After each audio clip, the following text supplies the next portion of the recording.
Apa benar niat baik itu dapat pahala dan niat buruk tidak langsung berdosa? Assalamualaikum teman-teman. Di antara bentuk kemuliaan yang Allah Subhanahu wa taala berikan kepada kita sebagai umat Islam, umatnya Nabi Muhammad SAW adalah bahwa ketika kita berniat itu sudah dicatat sebagai satu pahala meskipun belum kita kerjakan, asalkan niat kita itu tadi berupa kebaikan. Apabila niat baik tadi kita wujudkan dengan amalan, maka kita mendapatkan pahala dan pahalanya bisa berlipat menjadi 10 kali lipat hingga 700 kali lipat. Lalu bagaimana dengan niat kita yang buruk? Apabila kita berniat melakukan keburukan namun kita tidak melakukannya, maka tidak dicatat sebagai dosa. Baru jika keburukan itu benar-benar kita lakukan, maka dicatat satu keburukan saja.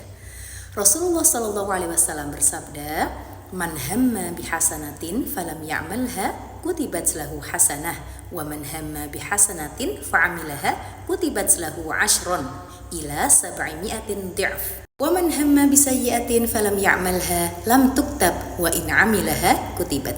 Yang artinya, siapa yang berniat melakukan kebaikan namun belum melakukannya, dicatat baginya satu kebaikan. Jika ia berniat lalu melakukannya, ia dicatat baginya 10 sampai 700 kebaikan. Dan siapa yang berniat melakukan keburukan namun belum melakukannya, tidak dicatat baginya sebagai dosa. Jika ia melakukannya, maka dicatat satu keburukan. Dalam hal ini Allah Ta'ala berfirman, "Man jaa'a bil hasanati falahu 'asyru amsalihha wa man jaa'a bis sayyi'ati fala yujza illa mithlaha wa hum la yudhlamun." Yang artinya, siapa yang berbuat kebaikan baginya 10 kali lipat balasan, dan siapa yang berbuat keburukan tidak diberi balasan kecuali yang seimbang dengannya dan mereka tidak dizolimi. Tentang hal ini, Imam Ibnu Katsir menjelaskan di dalam tafsirnya bahwa ada 3 keadaan orang yang berniat melakukan keburukan namun akhirnya tidak mengerjakannya. Pertama, ia meninggalkan keburukan karena takut kepada Allah Subhanahu wa taala. Imannya kuat, ia teringat kepada Allah lalu mengurungkan niat buruknya. Maka dalam keadaan ini ia mendapatkan pahala karena yang membuatnya berhenti atau tidak melakukan niatnya itu adalah karena ketakwaannya. Yang kedua, ia tidak jadi melakukan niat keburukannya itu karena ia lupa atau lalai. Jadi ia berniat melakukan maksiat, tapi tidak jadi karena ia lalai atau teralihkan dengan urusan yang lain. Maka dalam keadaan ini ia tidak mendapatkan dosa dan tidak mendapatkan pahala. Karena tadi ia sekedar niat buruk tapi tidak diwujudkan dengan amalan. Adapun yang ketiga, ia tidak melakukan keburukan karena tidak mampu.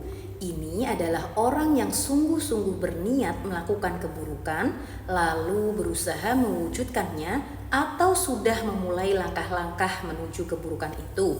Namun ia gagal karena terhalang atau tidak mampu. Maka dalam keadaan ini ia mendapatkan dosa karena tekad jahatnya dan usaha nyata menuju keburukan tersebut. Hal ini sebagaimana yang disabdakan oleh Rasulullah SAW, "Idza iltaqal muslimani bisayfihima faqatala ahaduhuma sahibahu falqatilu wal maqtulu finnar." Qil, "Ya Rasulullah, hadzal qatil, fama balul maqtul?" Qal, "Innahu kana harisan ala qatli sahibihi." Yang artinya, jika 2 muslim saling berhadapan dengan pedangnya lalu salah satunya membunuh yang lain, maka keduanya berada di neraka. Para sahabat pun bertanya, "Wahai Rasulullah, si pembunuh jelas, lalu mengapa yang terbunuh juga masuk neraka?" Beliau menjawab, "Karena ia sangat berkeinginan untuk membunuh saudaranya." Hadis ini menunjukkan bahwa keinginan kuat yang disertai usaha menuju keburukan adalah dosa, meskipun akhirnya tidak berhasil dikerjakan. Semoga bisa difahami ya teman-teman. Barakallahu fikum.